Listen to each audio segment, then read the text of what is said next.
¿Qué tal, amigos y amigas? Bienvenidos a una emisión más de su programa Expediente INACYPE. Soy Rafael Ruiz Mena y me da mucho gusto recibirlos el día de hoy. En esta oportunidad traemos un tema que es un tema actual, pero que lo seguirá siendo los próximos meses, ya que se refiere a la reforma constitucional penal. Y para ello hemos invitado a un hombre que en realidad no requiere de presentación, que es don René González de la Vega. Él es licenciado en Derecho por la UNAM, maestro en Ciencias Penales por el INACYPE, miembro de la Academia Mexicana de Ciencias Penales y entre otros muchos cargos ha sido Procurador General de Justicia del Distrito Federal, subprocurador de la Procuraduría General de la República y autor de múltiples libros que son referencia en el ámbito del derecho penal. Buenas, don René, mucho gusto tenerlo por acá. ¿Cómo está, don Rafael? Y le agradezco mucho esta invitación, estoy a sus órdenes. Señor, pues el tema es la reforma constitucional penal que, como se conoce, no solamente es penal, sino también en materia de seguridad pública, pero dadas precisamente su experiencia en la materia penal, derecho penal, procesal penal, me gustaría que nos abocáramos a esta parte que algunos denominan de la reforma constitucional como la procesal penal, que incide mucho en figuras que eventualmente de implantarse como está planeada, tal vez implicaría un giro de 180 grados de lo que conocemos hoy en el proceso penal. En términos generales, señor, ¿cuál es su opinión de esta gran reforma constitucional? Mire, don Rafael, con toda honestidad debo decirle que fui uno de los críticos más directos cuando esto era apenas una iniciativa y se debatía en el Poder Legislativo, mejor dicho, en el órgano revisor de la Constitución mexicano, porque veía yo ciertas medidas no solo ineficaces, sino a veces hasta peligrosas. Hoy me parece que no es el caso. Me parece que el órgano revisor de la Constitución lo ha aprobado. Me parece que ya no es el caso de caer en críticas emocionales o hasta de hígado. Me parece que ya no es ese el punto, asumir esa posición.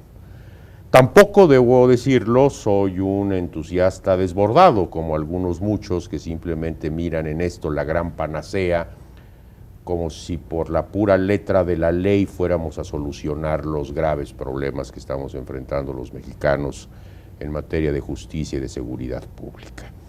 Me considero un escéptico en relación con los alcances, los efectos, las posibilidades reales que plantea esta reforma constitucional. Me parece que plantea muchos temas simultáneamente, en medio de una espiral de violencia muy compleja, que viene a complicar todavía mucho más, porque por un lado tenemos que instrumentar toda una complicada reforma y simultáneamente prevenir y combatir el delito que ya está ahí, que no viene mañana ni pasado mañana, ya lo tenemos encima. Entonces me parece que estamos en una encrucijada realmente difícil. Creo firmemente, como lo hemos hecho en otras ocasiones, que los mexicanos tenemos con qué salir adelante. Pero evidentemente esta reforma constitucional queda ahora en manos de dos poderes fundamentales, ya no el constituyente, sino poderes constituidos, el poder legislativo y en su momento el poder judicial. Y me parece que la tarea que sigue de manera inmediata es que nuestros legisladores en todo el país asuman, comprendan, lean bien los alcances de la reforma constitucional, la fijen adecuadamente en los textos legales para evitar equívocos, porque posteriormente eso llegará hasta los jueces. Y cuando llega hasta los jueces, las situaciones se pueden complicar porque si los conceptos no están bien definidos, bien construidos, es muy posible que todo redunde al final del día en beneficio del delincuente y no de la sociedad. Y entonces nos podemos encontrar con sorpresas verdaderamente indeseadas. Por cuestiones de interpretación. Por supuesto que sí. En algún momento llegará hasta los jueces. Hoy la moda es poner la culpa de la impunidad en las malas leyes, como si a través de una pura ley fuéramos a solucionar el problema. Me parece que eso es un pensamiento un poco mágico, taumatúrgico, es darle a las leyes un efecto causalista que evidentemente no tienen, no porque yo diga que ya no se debe secuestrar y amenazo con una pena muy elevada, van a detenerse los secuestros. Ese es un pensamiento mágico, que vamos a estar condenados al fracaso. Me parece que en tanto no determinamos y definamos bien una serie de conceptos constitucionales novedosos, vamos, y es posible que encontremos ante los jueces, ante el poder de la jurisdicción, problemas de interpretación y que durante un tiempo tengamos que sufrir la sociedad, la liberación de delincuentes peligrosos. Ese es en realidad el escenario que vamos a enfrentar. Una espiral de violencia presente, muy firme, muy fuerte, con recursos enormes, y por otro lado, un cambio legal e institucional que debe instrumentarse al mismo tiempo. ¿Seremos capaces de lograrlo? Esa es la gran pregunta en el aire. El reto del Poder Legislativo, señor, es precisamente que de ahí se tienen que ir desgranando todas las leyes secundarias que van a dar vida a la reforma constitucional. Por supuesto. Tenemos que dejar sentado que el papel de un poder legislativo desde la división de poderes de Montesquieu, que asumimos la gran mayoría de países desde hace 200 años, siglos XIX y XX, tiene como función principal emitir leyes, sí, crear leyes, pero no cualquier ley, no la ley que quieran. El legislador no es omnímodo, no puede hacer literalmente lo que se le dé la gana. Tiene finalmente encima de él una constitución, las leyes deben emanar de una constitución. Y entonces el legislador tiene que ser muy cuidadoso en lo que dice, en lo que no dice y en cómo lo dice, porque en derecho el lenguaje es preciso, es prescriptivo y son normas descriptivas. En donde nos equivocamos en los textos y en los contextos, ahí pueden suceder cosas muy graves para la sociedad mexicana. Entonces la tarea está ahora en los legisladores, y no es poca cosa, porque se evitaron en la reforma dos puntos que nos hubieran aliviado mucho. Por un lado, la autonomía del Ministerio Público. Ignoro la razón por la que no se atrevieron a hacerlo, pero me parece que el Ministerio Público debió haberse aprovechado para autonomizarlo del Poder Ejecutivo, para sacarlo de la dependencia de los tres poderes clásicos, para formarlo al modo de las comisiones de derechos humanos, por ejemplo, o del IFE, para que sea un verdadero abogado del pueblo y no del gobierno, pero no lo hicieron. Eso complica mucho el análisis. En términos del público que nos escucha, don René, que no necesariamente son abogados, sí, por autonomía entendemos que las instituciones que ahora conocemos como procuradurías de los estados, como Procuraduría General de la República, salgan del ámbito del gobernador y el ámbito del presidente. Así es. Para que, independientemente del nombre que se les ponga, sean autónomos, a la manera del IFE, a la manera de la Comisión Nacional de Derechos Humanos. Ese es el nuevo reclamo mundial, el que los fiscales, los procuradores, los persecutores del delito actúen a nombre y representación de la sociedad, y para eso requieren de autonomía, no de interferencias ni de consignas políticas.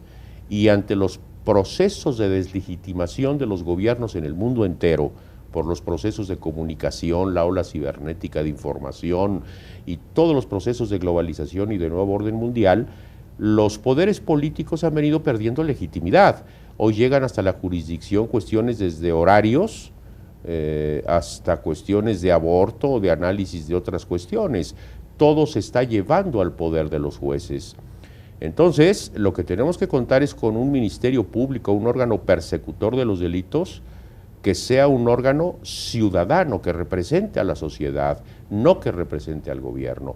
Hoy los procuradores son dependencias del presidente de la República y de los gobernadores de los estados. Y en un rejuego político eso está motivando que al ser empleados de los gobernadores y del presidente, actúen en consecuencia políticamente y no bajo el principio de legalidad. Entonces hubiera sido muy bueno, y es uno de los defectos enormes de la reforma, el que no se animaron a darle autonomía al Ministerio Público. Y la segunda, que venía en la iniciativa del presidente Calderón y la quitaron en el órgano revisor de la Constitución, que era la unificación de la legislación penal en México. Eso hubiera sido también un gran alivio a los problemas que enfrentamos cotidianamente. Hoy esta reforma y esta tarea del legislador la tenemos que dividir entre 33. Una legislación federal, un distrito federal y 32 estados de la República. Sí, hablamos de casi 66 códigos si tomamos en cuenta el militar, aunque creo que el de Aguascalientes es un solo código, el procesal y el penal, pero estamos hablando de 65, 66 códigos. Pero como lo veamos, estamos hablando de 33 ámbitos diferentes.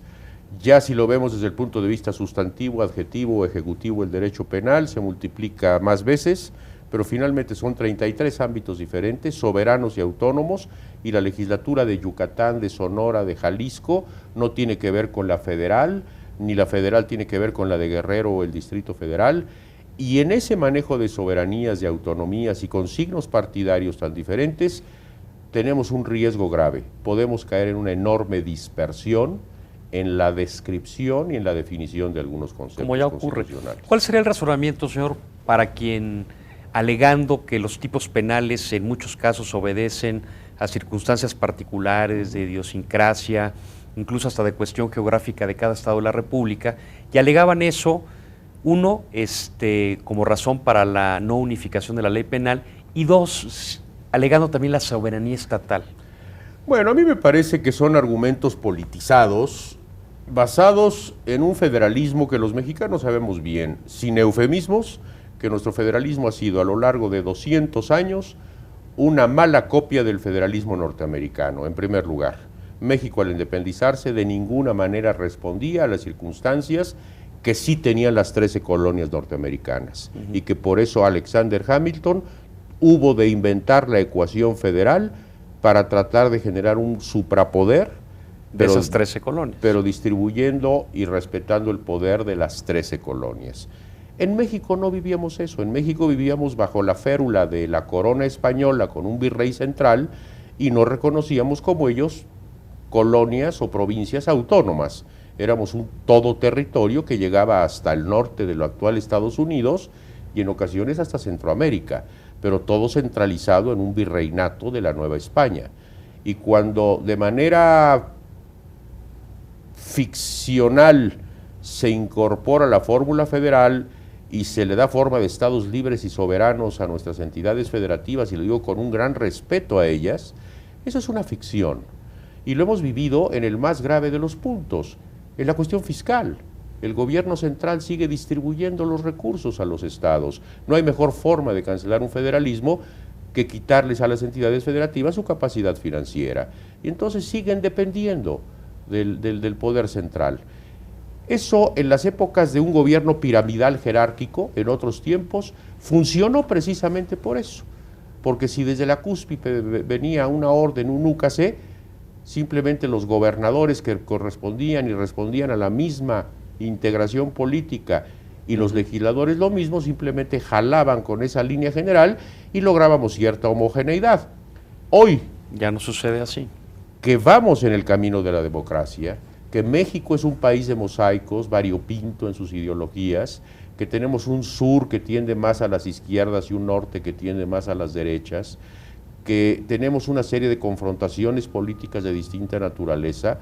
Me parece que eso es bueno en sí mismo, pero por supuesto que ante una diversidad legislativa como la que tenemos, podemos incorporar al ciudadano en una verdadera incertidumbre jurídica, porque en Querétaro se va a decir una cosa diferente a la que se diga en Veracruz, o en Michoacán, o en Nuevo León, o en Yucatán.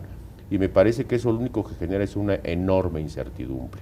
Entonces me parece que una de las grandes fallas de la reforma constitucional fue no atender a esa fórmula que la iniciativa del presidente ya había logrado de una manera impecable para dejar que el Congreso de la Unión legislara en materia penal para toda la República, como una de sus atribuciones al hacer la Reserva Federal, y no, se evitó por razones estrictamente políticas. Por ejemplo, ¿por qué sí argumentan federalismos y soberanías en materias de seguridad pública y de justicia cuando nadie dice lo mismo en materia de salud o de educación? Desde el gobierno federal, desde siempre, se ha dicho que a los niños mexicanos se les vacuna durante tales fechas contra tales enfermedades, y nadie dice que eso es invadir una soberanía. Y desde siempre se ha dicho que la educación pública en México dura 6 años la educación primaria, y nadie duda de que eso sea parte del sistema educativo mexicano, ni nadie siente ofendida su soberanía. En cambio, cuando hablamos de policías, cuando hablamos de jueces, cuando hablamos de leyes penales, entonces inmediatamente se saca una bandera de supuesta soberanía que se convierte en una barda que nos impide actuar coordinadamente. A mí me parece que los mexicanos tenemos que entender que es una materia concurrente o de interés común, en donde ni siquiera vale la pena irnos por la vía del convenio, de la coordinación. No, esa vertiente que hemos abusado de ella no es la correcta. Lo correcto es irnos por las vertientes de la concurrencia o interés común. Es indudable que todos los mexicanos tenemos un interés común en la educación, en la salud pública, en la construcción de vías de comunicación, pero también tenemos un interés común y concurrente en prevenir el delito, en perseguirlo, en sancionarlo. Eso no lo podemos decidir en cada región y en cada estado. Eso me parece que deberíamos unificar fuerzas. Tener una Alemania es homogénea. una república federal, igual que nosotros, y sin embargo no padece este malestar de tener multiplicidad de legislaciones penales, ni multiplicidad de judicaturas, ni de cuestiones de estas. Ellos han logrado unificar su prevención y combate al delito de una manera verdaderamente notable y apreciable. Vía Son leyes federales. Federal, y es una república federal. Y le dejan a sus estados libres y soberanos la atención de otras materias propias de los estados, pero no temas como estos que nos interesan a todos. Sí, además de que tenemos temas de gran relevancia federales, mencionas de salud, educación, pero está la materia laboral, está la materia mercantil, Por la materia de ejemplo, comunicaciones. el turismo. ¿Quién se enoja cuando la Secretaría de Turismo Federal con las autoridades turísticas locales promueven Acapulco, por decir algo? Guerrero nunca se ha sentido ofendido porque la Secretaría de Turismo Federal promueva Acapulco en los escenarios mundiales o en las embajadas de México. ¿Y por qué sí se ofende cuando decimos cuáles deben ser los perfiles del policía guerrerense? Y pongo ese ejemplo como puede ser en cualquier otro estado del país. A mí me parece que simplemente es politizar un tema absurdamente, cuando lo que debíamos hacer es unirnos todos en algo que nos desborda más allá de los intereses partidistas. Claro, pues habría que anotar en la agenda dos temas que siempre han sido controvertidos: la autonomía del Ministerio Público y el tema de la unificación de la materia penal. Ahorita por lo pronto tenemos que ir a un corte, es muy breve, regresamos.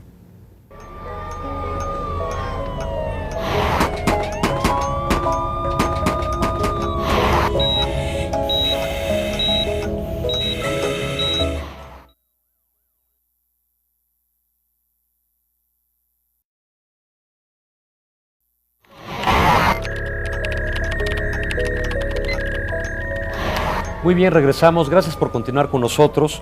Recuerde que nos interesan mucho sus comentarios, sus opiniones, sus sugerencias, las cuales esperamos en expediente.inacipe@inacipe.gov.mx, o bien llámenos al 54 87 15 00, extensiones que aparecen en su pantalla, donde con todo gusto procesaremos la información que tenga bien hacernos llegar. Seguimos con René González de la Vega en este interesante tema que es la reforma constitucional, particularmente en su área penal, en su área procesal penal. Anotábamos dos puntos que nos parecen importantes que quedaron pendientes. Así es. Y comentaba usted, señor, al inicio de la charla, que por las múltiples figuras que prevé ahora la reforma, no va a ser cosa fácil su implementación. Antes de entrar a algunas en lo particular, me gustaría preguntarle, el plazo que se ha generado de 8 años, hasta de 8 años, para que cada entidad federativa y la propia federación implementen esta reforma, en principio, ¿cómo le parece, dada precisamente la multiplicidad de figuras, de instituciones que eventualmente tendríamos que crear en el camino? En cuanto al término, me parece absolutamente arbitrario, no tendría yo una respuesta, lo mismo pudieron ser 6 años que 10. Me parece que una reforma en materia de justicia no puede sujetarse a un límite así de arbitrario. Me parece que los mexicanos tenemos que aprender a pensar más que en el cortoplacismo, en el largo aliento, en el largo plazo. Me parece que una reforma de estas no va a estar lista en 8 años, de ninguna manera. Va a requerir mucho trabajo de varias generaciones para que lleguemos los mexicanos a contar con un sistema de justicia adecuado al siglo XXI. Entonces, no tendré una respuesta. Me parece que 8 años, si me dice 7 o 6 o 10... Pero no suena un plazo razonable para... Pero razonable, ¿en qué todo sentido? esto. Mire, vamos a ver varias cosas. Porque eso va a implicar también recursos, ¿no? Entonces la reforma prevé que cada año, cada congreso debe asignar recursos para... Ya habrán calculado los recursos que necesitan en todo el país progresivamente para irlos incorporando, no solo a la arquitectura judicial nueva que se requiere, sino además al aumento de los jueces en todo el país. Por ejemplo, la oralidad en los juicios que tanto se decanta en los anuncios como uno de los grandes triunfos de la reforma. Es bueno que suceda, es bueno que los juicios sean orales, muy bien. De hecho, lo han sido con lentitud durante todo el tiempo de nuestra justicia anterior. Lo que pasa es que actualmente, por falta de tecnología, el abogado defensor tiene que ir exponiendo verbalmente su argumento o su pregunta, la secretaria tiene que ir escribiendo al mismo tiempo para documentarlo y tiene que esperarlo, y después la otra parte hace lo mismo, y ahí se van objetando y haciendo las cosas. Es un juicio oral, pero muy lento. Lo que tenemos que hacerlo es más expedito, más abierto. Oralidad no quiere decir solamente hablar en voz alta, quiere decir argumentar de manera lógica y de manera racional, un razonamiento judicial. Implica en una sola audiencia también, ¿no? O su continuación al día siguiente. Bueno, lo que mira el público, pero lo que hay atrás de investigación, de aportación de pruebas, de preparación de argumentos. Claro, hay audiencias preliminares, por supuesto. Exacto, y una serie de trabajo lateral, o sea, lo que miraría el público sería una sola audiencia, pero no se puede agotar un juicio en una sola audiencia. Estos no son jueces de martillazo, recordemos que vamos a estar juzgando asuntos de todas naturalezas. Y además el pueblo mexicano, yo dudo que esté esperando que un secuestro, que un homicidio se resuelva de manera precipitada. Yo creo que prefiere reflexión que precipitación. Entonces, ahí hay un punto que tenemos que reflexionar muy bien. ¿Qué queremos? ¿Una justicia simplemente rápida pero irreflexiva o una justicia justa que de veras resuelva y reflexione? Esa es una pregunta que está en el aire y que el legislador tendrá que resolver. Pero vámonos a ese punto.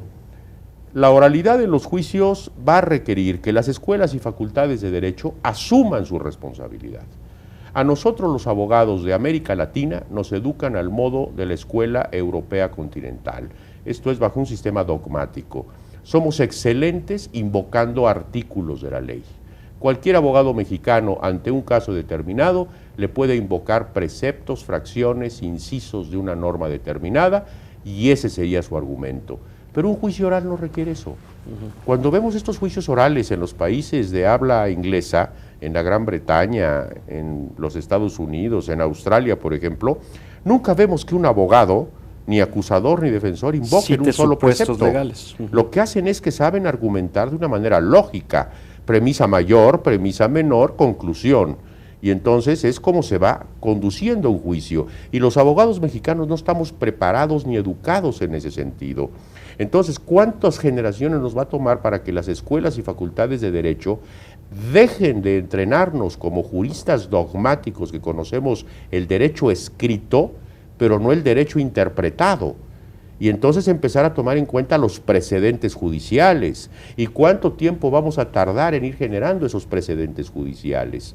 Por ejemplo, para otorgar una orden de aprehensión, pero que va a regir el resto del proceso penal, modificó el órgano revisor de la Constitución viejos conceptos ya muy dominados por una jurisprudencia profusa y por una doctrina amplísima en el mundo entero.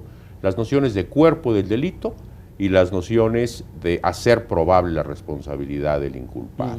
Aquí, ¿cuál fue el gran cambio, señor? Porque en ese aspecto en particular es el artículo 16. El 16. Se ha hablado mucho de que es... El cambio es enorme. Exactamente. Bueno, ¿me puede explicar en qué consiste ese cambio? Antes la Constitución decía acreditar el cuerpo del delito, si vamos por partes. Acreditar el cuerpo del delito, primero, acreditar viene de crédito, de credibilidad. Y las instituciones públicas como el Ministerio Público por lo menos tenía que hacer el esfuerzo de buena fe y técnico de razonar los elementos objetivos o que le dan materialidad al hecho y de demostrarlos, y aquellos elementos normativos que fueran exigidos por el tipo para acreditar ese corpus delicti, sin el animus, sin la parte subjetiva, solamente el cuerpo del delito. Y eso era una garantía para nosotros los ciudadanos, el que el órgano persecutor y después acusador se atuviera a un ejercicio lógico, jurídico, para acreditar ese cuerpo del delito. Hoy lo cambiaron por una redacción ya no lógica. Ahora, normalmente, ¿cómo se acreditaba ese cuerpo del delito? Acreditando los elementos objetivos o materiales del hecho y los normativos como así fuera. Por ejemplo, en el robo se tenía que acreditar no el ánimo de dominio en ese momento, sino solamente el que hubo una sustracción o se tomó el objeto del delito y que este objeto del delito es una cosa jurídicamente hablando, es mueble jurídicamente hablando y es ajena a mí jurídicamente hablando, por ejemplo.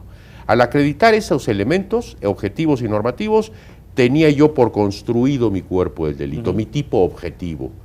El animus del delito, esto es, mi ánimo dominical, mi ánimo de dominio sobre el objeto, ese lo iba yo a realizar hasta el capítulo de la responsabilidad penal, no en el cuerpo del delito. Pero esto exigía del órgano investigador un esfuerzo lógico, que es donde quiero poner el acento. El derecho es una estructura lógico-formal. El silogismo del derecho que dice si A es, debe ser B, no se llega a B desde A por una relación de causa a efecto. Esto es desde un punto de vista estrictamente naturalístico, sino que es un salto lógico. El derecho es una ciencia lógica, no natural.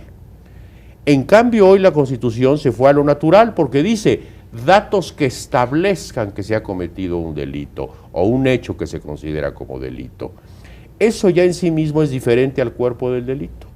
Datos que establezcan ya nos habla, incluso por la pura semantización de la Constitución, de una relación de causa-efecto, de un proceso naturalístico, no lógico. Eso es sacar del proceso lógico jurídico el demostrar que se ha cometido un delito y meterlo en las áreas de criminalística y de policía. Entonces ya hay una trampa terrible, que si el legislador ordinario no pone atención, vamos a quedar en manos de los laboratorios y de los policías que van a dar datos que establezcan que se cometió un delito. ¿Y dónde va a quedar el razonamiento lógico del jurista? Ese es uno de los riesgos graves que el legislador nuevo va a tener que entender. Y lo peor, antes decía, hacer probable la responsabilidad. Esto es, el Ministerio Público como órgano acusador tenía que decirle al juez, como ya te acredité el cuerpo del delito, hay un corpus delicti. Presumo que lo hizo tal. No, ahora te voy a demostrar, te voy a hacer probable, durante el juicio que te pido que abras, te voy a probar con pruebas, conforme al contradictorio procesal y el verificativo, que este señor fue el que lo cometió. Fíjese qué diferente. En cambio ahora dice que exista la probabilidad de que el indiciado lo cometió o participó en él. Cuando algo existe, la existencia es la existencia. Existen las montañas, existen las olas del mar, existe la tierra, existimos los seres humanos. Lo que existe, existe y no se puede negar. Yo no puedo demostrar la existencia de un fantasma, no lo he podido probar, o de un ovni, no se ha podido probar a la fecha, pero puedo demostrar lo que existe. Y cuando el constituyente dice que exista la probabilidad, probabilidad es que ya se probó. Fíjense qué grave desde el Ministerio Público, porque no es lo mismo probabilidad que posibilidad. Una cosa es que hubiera dicho, cuando exista la posibilidad de, esa es una cosa, pero cuando dice que exista la probabilidad, quiere decir que ya hay pruebas, que ya existe la probatoria de que ese señor es el que lo cometió. Entonces me parece que si el legislador secundario no pone atención en definir correctamente, de manera uniforme en el país, qué vamos a entender por datos que establezcan, para darle un sentido lógico y no natural, y que existe una probabilidad que debe entenderse como posibilidad, porque si no, de nada sirve la presunción de inocencia que la propia Sé que usted no lo redactó, incorpora. pero ¿en qué términos tendría que ser la legislación secundaria? Es que no la cambiaron para nada. Yo no entiendo el sentido de ese cambio. ¿Qué chiste tenía desaparecer la noción de cuerpo del delito y de hacer probable la responsabilidad? Hacer cómodo el trabajo de flojos procuradores que lo que querían era bajar los estándares probatorios. Lo dicen la propia exposición de motivos. Yo me imagino que es eso, que eventualmente, no es otro. Luego por los plazos que tiene el Ministerio Público para otro. Consignar, eventualmente no tenían la posibilidad de acreditar. Los que fuimos procuradores trabajamos con eso, pero nunca nos quejamos, ni nunca pedimos bajar los estándares probatorios, porque ahora lo que me dicen es, bajo los estándares probatorios, pero están pensando el legislador en el delincuente, como si el delincuente fuera un marciano con antenas verdes que viene de otro planeta. Los delincuentes somos nosotros mismos en toda la ciudad.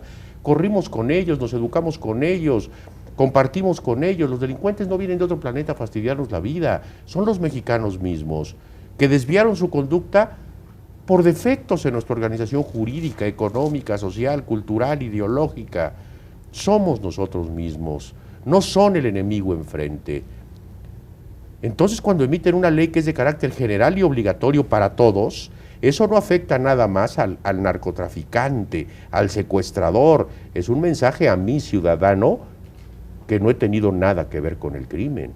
Y eso no me parece justo, eso no me parece adecuado, que una ley se emita para todos los mexicanos pensando que solamente se dirige a los delincuentes. Esa es una falacia, eso no es verdad. Y la solución alternativa de conflictos, sí, descarga la carga judicial, pero no en los asuntos que le interesan al mexicano. A la solución alternativa de conflictos no pueden llegar los secuestros, ni los homicidios, ni las violaciones. Van a llegar los asuntos entre particulares, de pesos y centavos. Sí, básicamente pecuniarios, ¿no? Y entonces se va a convertir en un derecho penal para pobres, porque los ricos van a tener las vías alternativas de solución. Entonces a mí me parece que por eso soy un escéptico en la reforma constitucional. Hay quien la ensalza y la alaba con una gran potencia, pero me parece que es una ingenuidad mayor. A mí me parece que, bueno, ya está ahí, hay que enfrentarla, hay que encararla, pero que el legislador ordinario la tiene una tarea inmensa. Pero yo no me imagino al legislador federal, al del Distrito Federal, nosotros que vivimos en el asfalto de la Ciudad de México, pero después vámonos a Villahermosa, a Sonora, a Yucatán, a Baja California, a la montaña de Guerrero, a Veracruz, y vamos con esos legisladores que tenemos en el país, en todo el país, a redactar leyes ordinarias muy delicadas. Todos van a tener que definir y decirnos qué se entiende por datos que establezcan que se cometió un delito. ¿Usted qué opina que deberíamos entender por eso? Digo, sé que usted no participó en la redacción de esta modificación, pero ya estando así... Como legislador yo lo que diría Exacto. es, datos que establezcan no quiere decir sin un proceso lógico jurídico de enlazar los elementos objetivos o materiales y normativos del tipo penal. El corpus delicti otra vez, hay que decirlo con sus letras, o los elementos del tipo objetivo, para que no haya confusiones, porque si no vamos a dar un salto de lo lógico jurídico y vamos a quedar fuera los juristas y nos vamos a ir al campo naturalístico en donde trabajan los criminalistas y los policías. Y no digo que sean malos, pero no son juristas. Y si a mí me van a demostrar que existe un delito por las vías naturales, ¿dónde queda la lógica del derecho? Finalmente eso va a ir a dar un juez. Imagínese usted que finalmente un procurador en cualquier lugar del país capture a un delincuente y ejercite la acción penal y excite a una autoridad judicial diciendo, yo entiendo por datos que establecen esto y porque yo entiendo porque existe probabilidad de que él lo cometió esto. Y el juez le va a decir, pues para mí no es esto y lo rechazo. Y a lo mejor ese juez dice que sí, y se va a ir a la impugnación al Tribunal Superior de Justicia en la capital del Estado. ¿Qué va a decir esa sala trinaria? Y si esa sala trinaria aún así confirma, al final del día va a acabar en el Poder Judicial de la Federación. Y un día, dentro de 8 o 10 años, va a llegar hasta el Pleno de la Corte para definir la controversia, la contradicción de tesis. Y entonces ahí es donde se va a revisar en realidad qué se entiende por datos que establezcan o porque existe la probabilidad. ¿Y sabe lo que va a suceder entre este momento y ese momento que llegue al tribunal más importante de este país? 8 o 10 años en que los delincuentes más peligrosos estarán libres. Esa es la verdadera razón por la que soy escéptico de esto. Suena bonito, pero está totalmente equivocado. Esa sería mi posición. Bueno, este es un tema muy interesante que vamos a seguir con él. Tenemos que hacer otro corte, es muy breve, regresamos.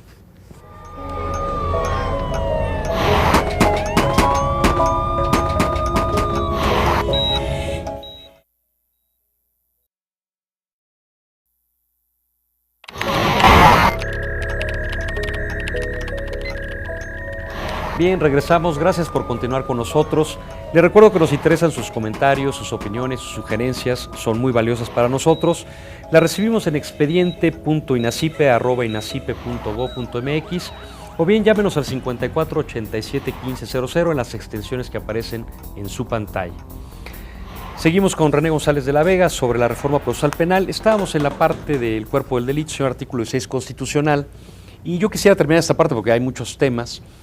Yo había oído críticas de que eventualmente con el cambio de redacción en los términos que ya usted nos hizo favor de explicar muy bien, algunos opinan que será más fácil el obtener una orden de aprehensión.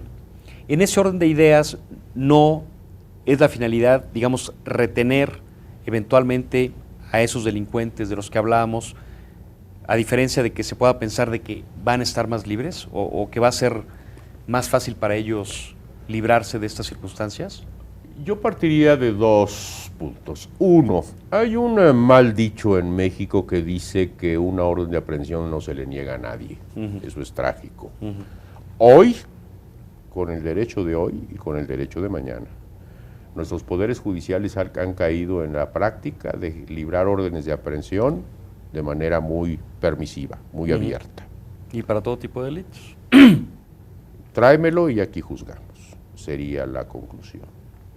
Y segundo, cuando un concepto jurídico como el cuerpo del delito o hacer probable la responsabilidad del inculpado eran temas tan explorados por jurisprudencia y doctrina durante 150 años, los jueces del país, mal que bien, ya sabían cuando el Ministerio Público en realidad los había acreditado, ambos.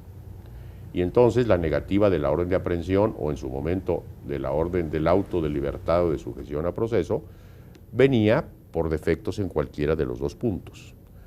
Cuando cambiamos ahora los términos, se van a seguir librando órdenes de aprehensión. El problema va a venir después cuando camine el proceso. El problema va a venir cuando se venga después del auto de formal prisión, por ejemplo, el amparo indirecto ante un juez de distrito. ¿Qué va a decir el Poder Judicial Federal? Y no pensemos en el asfalto de la Ciudad de México. Pensemos en los jueces que están regados en las más alejadas poblaciones del país. No pensemos solamente en los grandes narcotraficantes, pensemos en la delincuencia de todos los días, en la que está molestando a los mexicanos. Entonces, si no nos ponemos de acuerdo pronto y bien en la legislación nueva mexicana, en qué debemos entender por esos conceptos constitucionales, me parece que nos vamos a prestar a una gran confusión. Estamos hablando del Código Procesal Penal. Absolutamente. Que estamos hablando que van a ser 33 códigos procesales penales. Y si no los unificamos, imagínense la diversidad de criterios en qué se entiende por cada concepto. Los otros ya estaban explorados y definidos por jurisprudencia y doctrina. Actualmente no hay ninguna y va a llegar la primera un día al Poder Judicial de la Federación, de algún juez del país. ¿Y qué va a decir en ese sentido? Eso es lo que tenemos que esperar, porque finalmente no es lo mismo la ley escrita, el derecho escrito, el jus scriptum, que el derecho interpretado. Y es claro que en el siglo XXI lo que nos está interesando ante un proceso acusatorio, oral, público, etcétera, más que el derecho escrito, es el derecho interpretado. Hoy nos interesa más lo que los jueces hacen y dicen. Y si ahí se van a resolver estos conceptos, y el legislador ordinario no logra unificar lo que dice, lo que no dice y cómo lo dice, porque en derecho es lo que cuenta, recuerde usted que nosotros trabajamos con el lenguaje, con los argumentos jurídicos, y que el derecho no es más que el lenguaje positivado. Decía Foucault que ese lenguaje es más poderoso que una bomba atómica. El lenguaje positivado del derecho es como se domina a los pueblos. Y últimamente se ha querido ver al derecho más como espada que lastima que como escudo que defiende. El derecho nació para defender al hombre del poderoso y hoy se le quiere mirar como escudo que lastima, como espada que lastima. Ha habido un cambio perverso en la concepción del derecho. Entonces, si no llegamos a los tribunales pronto y definimos los conceptos, antes el legislador se pone de acuerdo y uniforma a nivel nacional sus definiciones correctas. Si las escuelas y facultades de derecho no modifican sus programas y planes de estudio y capacitan abogados, ya sea para fiscales, jueces o defensores, en la argumentación jurídica y el razonamiento judicial de tipo lógico, sin invocar preceptos de ley, sino simplemente argumentación, y no estamos entrenados para ello. Y si no contamos con que los jueces, haga usted un cálculo simple, imagínese que un juez penal de cualquier lugar del país tenga a su cargo, ¿qué le gusta? 70 asuntos, 100 asuntos, me estoy quedando corto. ¿Usted cree que va a poder atender con inmediatez procesal a cada uno de los justiciables? Es ingenuo pensarlo. Ahora, se supone que para eso serán las salidas alternativas. Las salidas alternativas es la solución alternativa de conflictos. pero ya vimos que ahí es la mínima parte porque es un problema de solución entre delitos entre particulares, básicamente patrimoniales, querellas y de pesos y centavos. Pero el principio 70% de nuestra canasta de delitos es el robo, y el robo con violencia, y ese no va a poder llegar a la solución alternativa. Ese se va a tener que juzgar, y ahora los secuestros, y el narcotráfico, y el narcomenudeo, y etcétera, etcétera. Ninguno de esos puede llegar a esas vías alternativas. Entonces, tiene el legislador ordinario enfrente una tarea monumental de inteligencia y talento. Si desvía los conceptos, todo se habrá perdido. Y no vaya a suceder el caso que tengamos que recular, que echar marcha atrás, lo que sería muy penoso. Yo recuerdo que en el 93 ya se modificó la Constitución para hablar en el 16 constitucional en lugar de cuerpo del delito de elementos del tipo. Y se tuvo que echar marcha atrás en el 99 para recuperar la expresión cuerpo del delito, ante tantos desaguisados que sucedieron en el Ministerio Público de todo el país, porque la Constitución no nada más rige a la Federación, ni nada más rige al Distrito Federal, rige al país entero. Sí, y de ahí va a bajar a toda esta legislación secundaria. Entonces, no vaya a ser que nos fuercen las circunstancias a dar marcha atrás, cosa que sería penosísima. Pues muy interesante su observación, maestro, porque precisamente es el momento de poner esos puntos sobre la mesa cuando se va a iniciar pues pronto un proceso legislativo en los diferentes estados. Ya hemos visto que empieza a haber ya alguna legislación, iniciativas producto de la reforma, como puede ser la de extinción de dominio que se envió recientemente al Congreso. Y quería entrar un poquito, señor, en materia de delincuencia organizada, que es naturalmente distinta a la ordinaria. ¿Cómo mira usted figuras como la extinción de dominio, como el arraigo? Mire, como idea es buena, el problema es la práctica. El problema es que se va a trabajar por vía judicial diferente a la penal. Pero finalmente la base de la acción, pongámoslas en el ámbito civil por lo pronto, o administrativo, la base de la acción en ese juzgado va a ser la actividad ilícita. Ilícita, pero señalada como delito por la ley. No una ilicitud administrativa o una ilicitud civil, o laboral o agrario, sino una ilicitud criminal. ¿Quién va a determinar esa ilicitud? El juez penal. Entonces el título ejecutivo y la acción se va a poder fincar hasta que se resuelva el juicio penal. Entonces una mentira que paralelamente podamos llevar adelante un juicio ante juez diferente para declarar la extinción de dominio. No, primero declárame que se cometió un delito. Y eso solamente lo puede declarar un juez. Vía sentencia. Primera instancia, segunda instancia, amparo directo si es el caso, y dentro de 4 años. ¿Ya tomaron en cuenta eso? Porque se dice bonito, suena bien en la Constitución, pero la práctica es una y la retórica judicial es otra, la retórica constitucional. A mí me parece que quienes hicieron la reforma jamás se han parado en una procuraduría ni en una prisión. Esa es la tragedia de esto. No conocen el medio penal. Y entonces dicen cosas muy bellas, como el principio de oportunidad que se lo otorga al Ministerio Público ahora, por ejemplo, en el 21. Eso es peligrosísimo, porque ellos piensan que están hablando de lo que ahora se llaman los límites de la ley. El Ministerio Público debe decidir, ante un caso de tragedia, un padre de familia que viene manejando, tiene un accidente y mata a su familia, y yo, Ministerio Público, puedo decidir si es oportuno o no ejercitar la acción penal contra él por homicidio.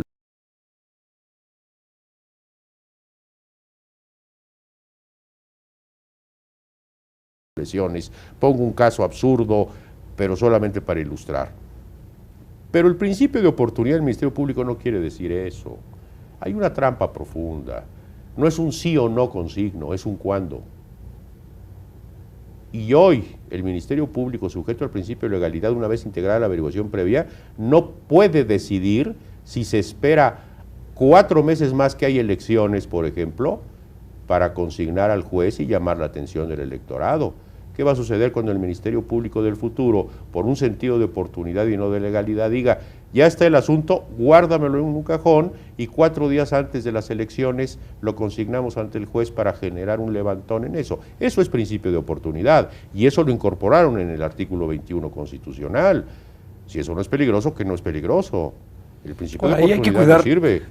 la legislación secundaria, ¿no? Bueno. Porque entiendo que lo que pretende este principio es eventualmente no echar a andar todo el aparato de procuración de justicia por delitos que eventualmente sean Pero menores. sabemos que no funciona así.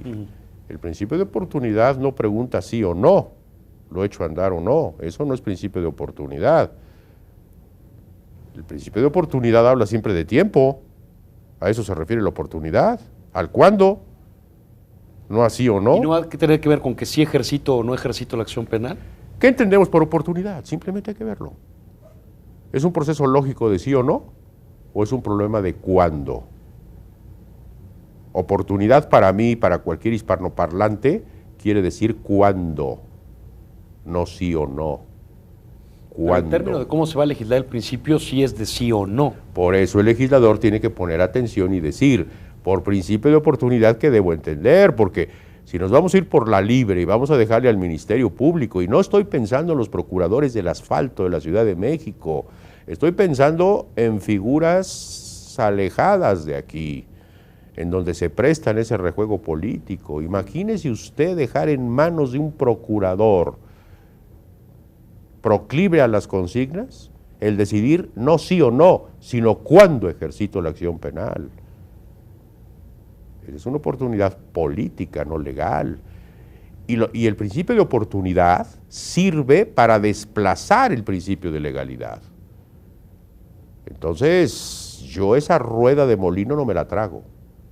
A mí me parece que esa es será muy una de las peligroso. legislaciones secundarias también muy relevantes. Fundamental, porque si no le ponen de acuerdo, pero yo quiero ver en los lugares en donde los gobernadores todavía avasallan a sus legisladores, que no regulen correctamente eso del principio de oportunidad, y entonces van a tener un procurador que, además de que depende de él, tiene el principio de oportunidad para ejercer el derecho o la ley. Eso me parece bárbaro. Entonces, bueno, hay mucho trabajo por delante. Yo no estoy echando abajo una reforma, pues, ni la puedo echar. Lo que quiero decir es llamar la atención de los legisladores. Sobre todo que las leyes secundarias, sin lugar a dudas, van a ser puntal y piedra angular para una adecuada implementación. En derecho el lenguaje es lo importante. Lo que se diga, lo que no se diga y cómo se diga. Una coma, un acento, una palabra ausente o una palabra sobrante. Sin el principio de necesidad y suficiencia, no vamos a lograr ningún éxito en lo que estamos haciendo. Y al contrario, por el principio indubio pro reo y porque siempre el derecho penal es tutelar del inculpado, vamos a estar ayudando, nos guste o no nos guste, al delincuente y no a la sociedad. Queriendo hacer un bien, creo que podemos hacer un mal grave. ¿Y sabe cuál va a ser el más grave? El que en esa ley estamos usted y yo y todos los ciudadanos. Si un procurador decide con estándares probatorios disminuidos llevarnos a nuestro juez y decirnos ahora es un principio acusatorio y oral, defiéndete, y mi trabajo, y mi familia, y mi prestigio, y mi estrés, y mis abogados públicos o privados, defiéndete, defiéndete.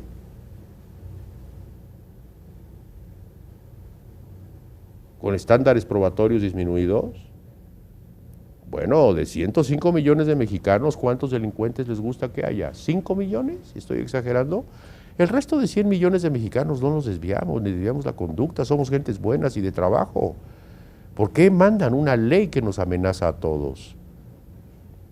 Entonces, la tarea del legislador ordinario, la que viene, 33 legisladores ordinarios, si siguen siendo igual de irresponsables, vamos a generar un problema muy grave. Ahora, tomando en cuenta esto, debemos tener una más amplia legislación para delincuencia organizada, sofisticada, Por supuesto. fuera de la ordinaria.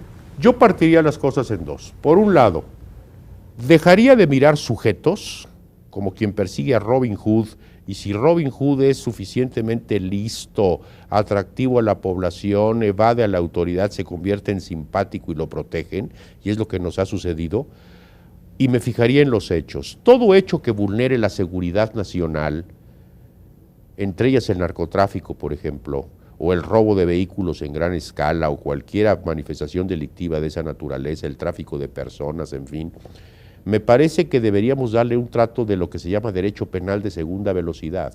Esto es, sacarlo con autoridad judicial del ámbito normal que nos aplicarían a nosotros si tenemos la desgracia de incurrir en un delito común y corriente, del que se le aplica a la delincuencia organizada.